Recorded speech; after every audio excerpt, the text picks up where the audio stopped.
Okay, is that up now? Yep. Okay. Good evening. My name's Al Short, and I'm a third-year intern with Fairfax County Master Gardeners.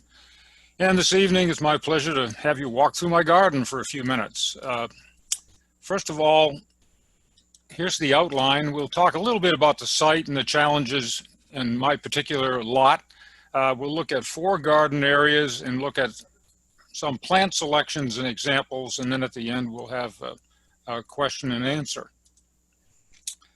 This is the layout. It's about 1/3 of an acre. It's in Crosspointe, a development in Fairfax Station. The lot didn't sell because it had a very heavy slope in the back, which I guess people like to have the Serengeti in their backyard, flat and level. I like a slope. And the worst layout, of course, is a slope that slopes away from the house. It's difficult to work with. It backs on common land, so I have some large trees up there. I've got houses on 3 sides. And this house was built in 1993, so it's 27 years old, and I'm the original owner. If you look at the plot, the street, of course, is on the lower area. I have eliminated turf, although I'm a member of the home turf program. I'm not big on grass. And also, I've created a situation where there's so much shade, the grass won't grow anyway. So I can mow this in about 5 minutes. Also in the front, I created some bed areas, and they're generally raised, so it's just not all flat. If you look at the major elements, there's structure-wise, there's paths on both sides.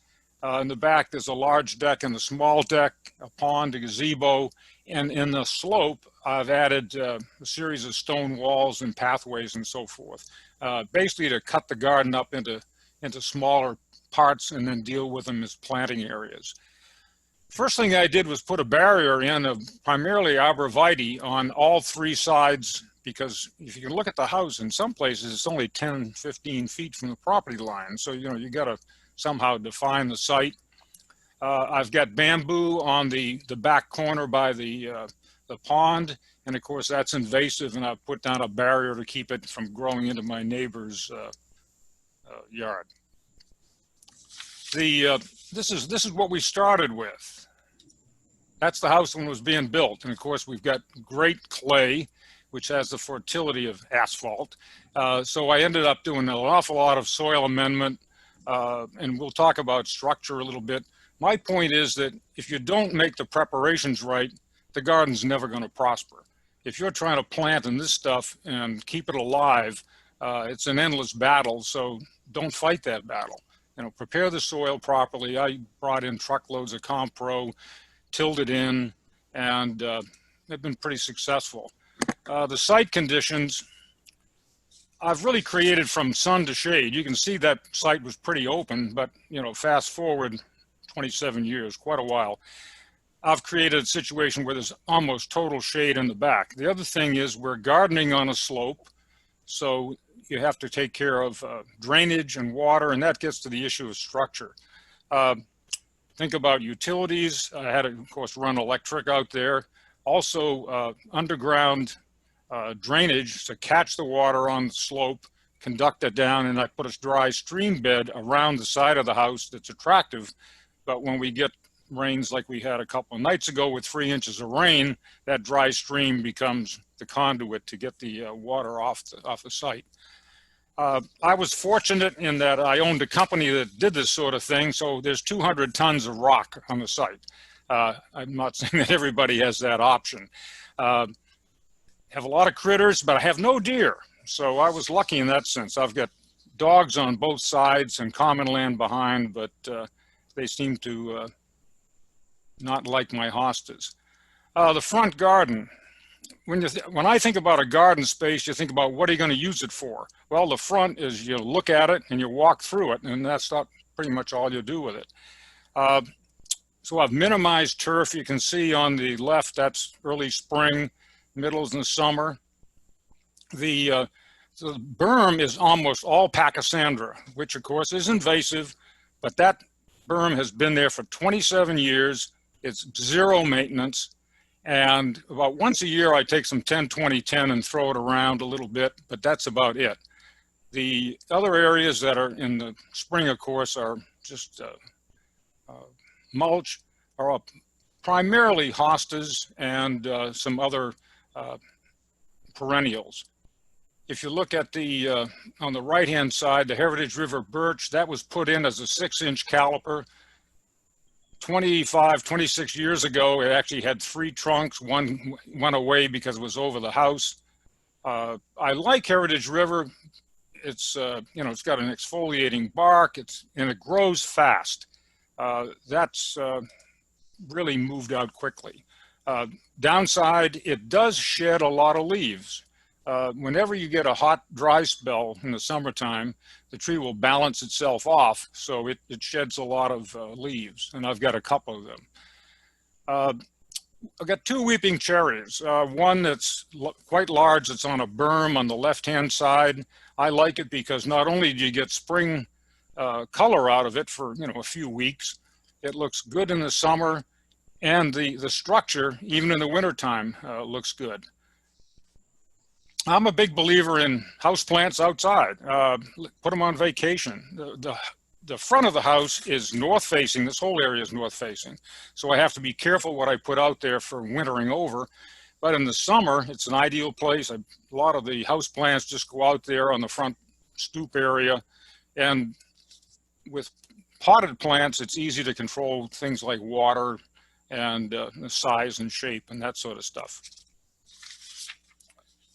Looking at the another specimen plant in the front is a lace-leaf Japanese maple.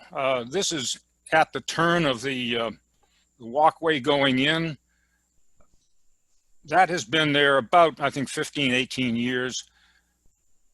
Have to fairly aggressively trim it back, otherwise it would cover over the walkway. But it's got nice winter structure, looks great in the summer, and of course in the fall you get a very brilliant sort of almost yellowy orangey fall foliage on it. So it's an attractive 4-season planting. There's a perennial bed, actually split, the property line runs right through this, so half it's in my neighbor's area, but I ended up taking care of most of it. We've got the, you know, the standard Bradford pear, contractor provided, that's stuck in the middle of this thing. It's just a mixed bag of a self-seeded Japanese maple, some juniper. It's about 30% or more evergreen so that it looks decent in the wintertime. It's not lush, but it doesn't look barren. One thing I like to do, if you'll notice the hostas, they're variegated down in the lower left corner. The black-eyed Susans, Rebecca, are right in them. I just let them self-seed, and I help that by throwing the seeds around.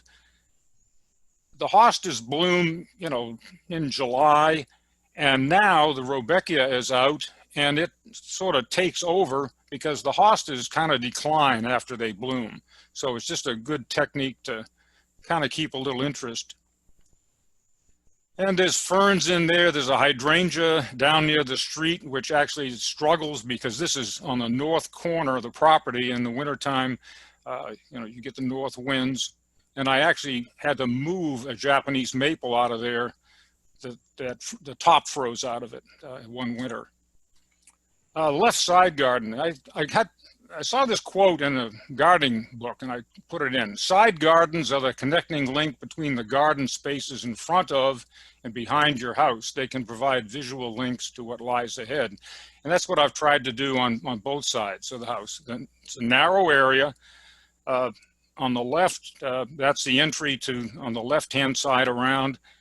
And the beds there, they're close viewing, so keep things pretty small. There's a juger in there. There's stilby, some small hostas, and also hellebros, which of course blooms early in the spring. And I like it because it has year-round green foliage. Behind the arbor, and the path actually zigzags, no straight lines in the garden, zigzags around up to the deck. There's red twig dogwood, which is a green screen because the adjacent property is right behind it in the summertime, but it's also an attractive feature in the wintertime with the red bark, especially if it snows.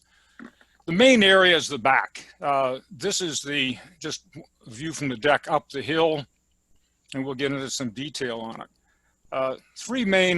Four main areas really. A large deck area, there's a planting area, there's a pond, and a gazebo in the Fern Garden up at the top of the hill. I like to look at the garden in terms of functional areas. What are you going to do with the area? Some areas you're going to entertain in, sit in. Others you walk through it to get to some place, and some you just look at. So this functional area is this large deck, which is a pressure treated pine. I like to use a lot of potted plants on it. And one thing that I won't say discovered, but at least used, is a hardy banana, which, you think about bananas in this area, and they weren't around a few years ago, but they have developed a hardy banana that is survivable in the winter. Now, so this is an ideal location. This is in the corner of the house. It's protected from the north, winds in the winter. It grows about 20 feet tall and gives a really tropical kind of look to the garden. It started out as a potted plant about 2 feet high, and I'm not even sure where I got the banana to start with. And I tried others that didn't survive. I cut it down in the fall, throw it in the compost, and throw a little bit of mulch over the stumps, and it comes back every year. And every year it gets bigger. I'm not sure how tall it'll be this year, and it's had been there at least 5 or 6 years. No bananas. I lived in the tropics. It takes 18 months to produce a banana, and we're not going to do that here. But it gives a nice tropical look in the corner, and it's I think this is an ideal spot for it because it's protected. It gets water off the roof, and it's also protected from the wind, because these could, if we had a high wind situation, these could break off and so forth. Another plant in that area is, you get the hint, I'm a Japanese maple fan. This is a Bloodgoou Japanese maple that was put in about probably 4 or 5 inch caliper about probably 15 years ago. And I put it in and angled it over the deck, and then I've pruned it since then to overlay the deck and create shade. It's on the on the east side anyway. It's actually in a raised bed. There's a stone wall around it you can't see that allows the tree to be above the water, but it goes down to a drainage area, so it can pick up water as it needs it, but it's not going to get its root rot. I like the Japanese maples because really 4-season interest. The picture on the left is probably it's midsummer. By that time, the leaves tend to turn sort of greeny red. In the spring, they're red. The other 2 pictures are in the fall, and it's just got a nice structure. And, also it's great squirrel food. The little seeds right now, the squirrels are just having a ball up there. They actually eat the seeds and drop them all over my deck, which I have to sweep off. Another area is in the back of the lot, and it's raised because this slope is coming up, is the pond area. Now here, the intent was to create something that looked pretty natural. Mother Nature had something to do with it. But also the requirement is shade only. And actually traditional water garden plants don't do well here. You see there's a lily in the water, but it's surviving, but it never blooms because there's not enough sun. And most classic water plants require 6 to 8 hours a day.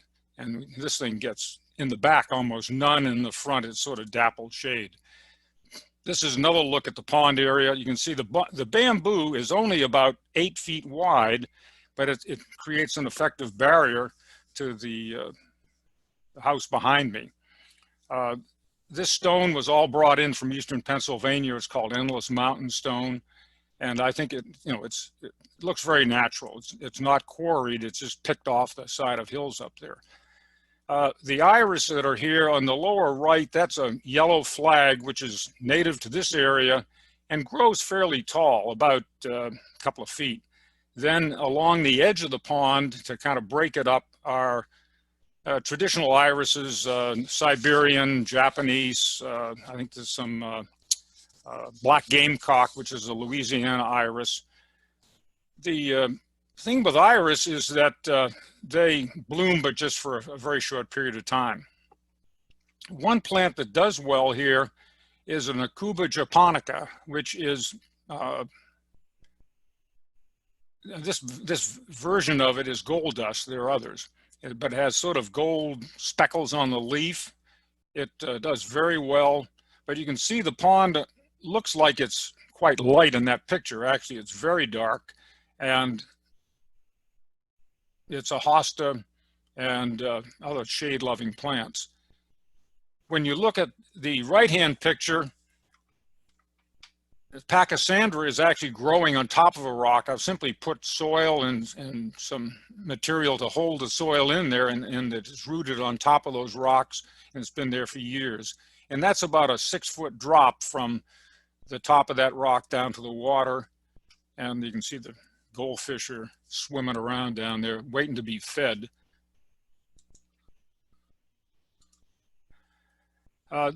Here's this gold dust Acuba. It's very shade tolerant. It's winter hardy. It grows fairly large, so you have to cut it back. I've cut this one back a few times. It tolerates water well.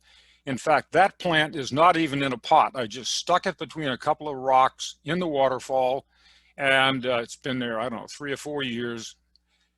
It does, well, in the wintertime, it catches ice and snow off the waterfall, ices up, loses a few leaves, looks a little wimpy in the spring, but it really comes back every year. And every year I've had to cut it back some to keep it in proportion to the site. And one thing I did learn recently, well, another thing, you can take the cuttings and they root readily. I had some cuttings that were rooted and I had them in a pot, and I just happened to leave it out in the sun for 1 day, and about half the leaves turned black. So this thing definitely doesn't tolerate much sun. Back to irises, the yellow flag is in the lower right-hand corner. That's the very large and native to this area. The others are various types of irises. These are all water lovers. They will grow in a bed area, but they prefer water. The Siberian, the Japanese, Korean, the Louisiana iris tend to be small like this and have more colorful blooms. Again, very brief in the spring, but it's some nice color. You need to mass them together to get anything that looks like anything. The gazebo in the fern area garden is the top of the hill. Let me go back. One thing I've done is I've put in a lot of night lighting. You know, we all have jobs and we can't necessarily be in the garden in the daytime. And I've found that it's very effective to have some type of night lighting, sort of enhanced moonlight, especially for entertaining or just hanging around the garden at night. In the neighborhood, I'm known as Farmer Al, and sometimes at 8 or 9 o'clock, I'm out there working. And great time to work. It's usually cooler, and the lighting provides enough light to work. This is the view from the gazebo down the hill. And what you really do is kind of create the illusion of height when there isn't much. This is only about 15-foot rise between that deck and the gazebo. But when you look down, it's kind of like king of the hill. And you can go up there, and actually I sit in the gazebo sometimes with my laptop, and it's a sort of a mobile office. The path up to the gazebo, I've used just native stone steps going up. And we'll talk a little about the plant material. You can see I'm a Hosta freak. Again, I'm a low maintenance guy, so that's what hostas are. And I don't have deer, luckily. The grasses on the right side of the walkway is a variegated ribbon grass, and it's noted here. Creates a nice effect along the pathway. It's sort of just a column of grass. I cut it back every couple of years to the ground, but it stays at least semi-active all winter, and it regenerates. It comes back thicker every time you cut it down. Another thing that has occurred in my garden, and I'm not sure where they came from, is a hardy begonia, and that's over on the left-hand side under the rudbeckia. These are very interesting. They're hardy. They die to the ground, but they come back. They also run with runners underground, and they produce it's like a little bulbette that falls off in the fall. Not much flower. They come up late, but they I've used them quite a bit. One interesting thing is the underside of the leaves have a very interesting red vein, and almost, when the sun shines through them, almost a fiber optic look. It's just a very interesting plant. Variegated hostas and so forth. I've got loads of those in every size and shape I can think of. And again, there's some of the rudbeckia just sprinkled in here. And most of that's just either self-seeded or I throw the seeds around in the fall. The Fern Garden at the top of the hill, it's bamboo behind it. There's a Japanese maple over it. It's up about 20 feet. And there's probably half a dozen or more different varieties of ferns in there. It's an ideal location. It's shady. Sometimes I have to add water to it if we get into a drought. One of the principal ferns that I like is a Christmas fern. It's native to this area. It's an evergreen. It'll spread over time. It can be transplanted, and it's just got a nice green, sort of shiny leaf. Another one in this collection is Japanese painted fern, which is more delicate and tends to die down, but come back every year. And all of these ferns, you can divide them and move them around. And of course, they'll self-seed through spores. And I've had them do that, especially around the pond where it's wet and mossy. The fern spores simply land on the moss, and they take root. Why ferns? They're shade tolerant. Many are winter hardy. They got all kinds of sizes and textures. And as I said, they can self-seed in some situations. Hellebores or lantern rose, love them. Early in the spring, you know, there's almost nothing going on, but hellebores bloom in the snow if we get a late snow. They produce interesting flowers. Unfortunately, they all sort of look down. They don't look up. There's innumerable hybrid versions of them now, but it's really a four-season plant because the leaf structure you can see is sort of a sawtooth edge to it, but the leaves are rather shiny and attractive, and they stay green all winter, and they do spread, and you can divide them, and I've just used a lot of them, mainly because of the shade. They don't do well in wet spots or sun. Right side garden, this is a walk-through area. It's got a little torii gate down the side, and here we've only got about 15 feet between the house and the property line. So there's a wall of arborvitae that's now getting to be mature and starting to wimp out, 25 years old. I use some grasses to cover the entrance to the walkway, and also it conceals the kayak and the air conditioning unit, and there's a little Japanese thing along the walkway. Hostas, I'm a hosta freak. You know, they're just shade tolerant, winter hardy. It's all kinds of sizes, textures, and whatnot.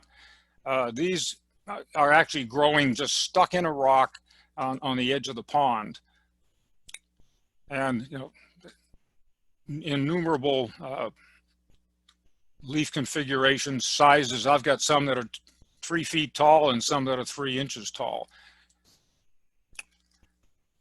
I use a lot of ground covers, mainly because of the shade nature of the garden. They're shade tolerant and they're low.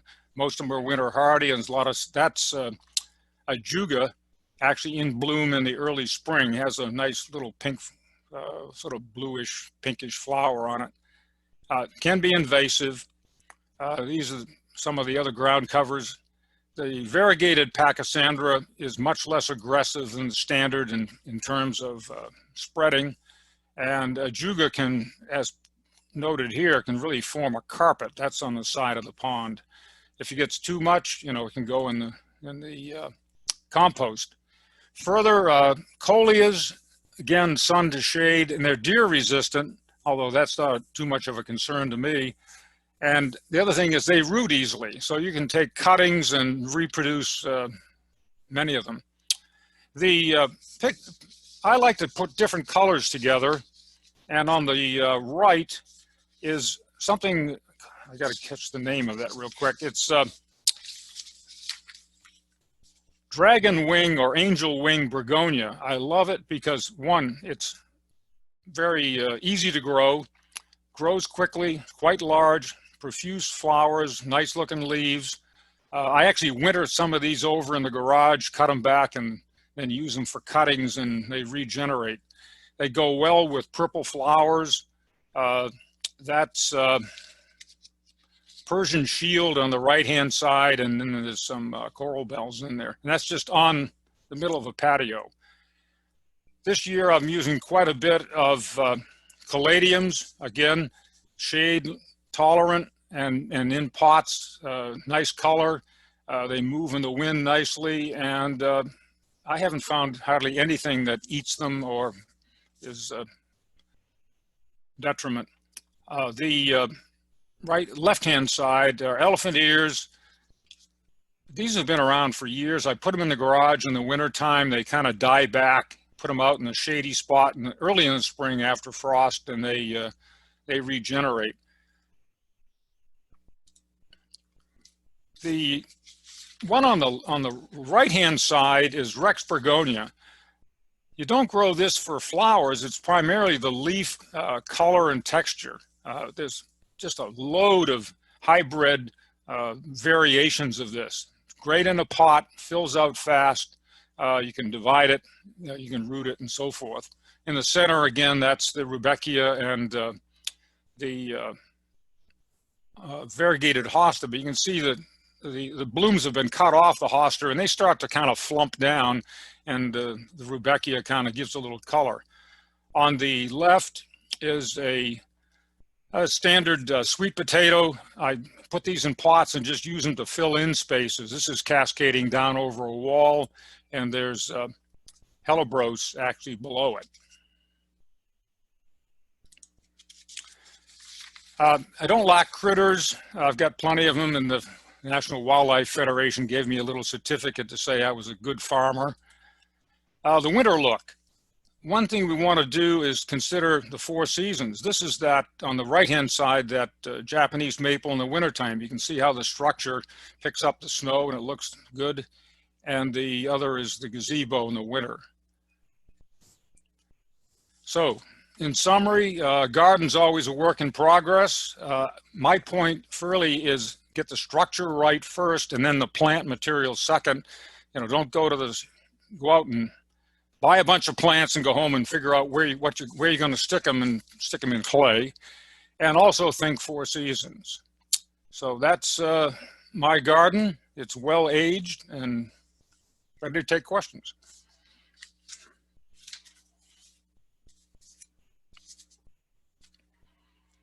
That was a great presentation, very in depth. Fit a lot in a third of an acre.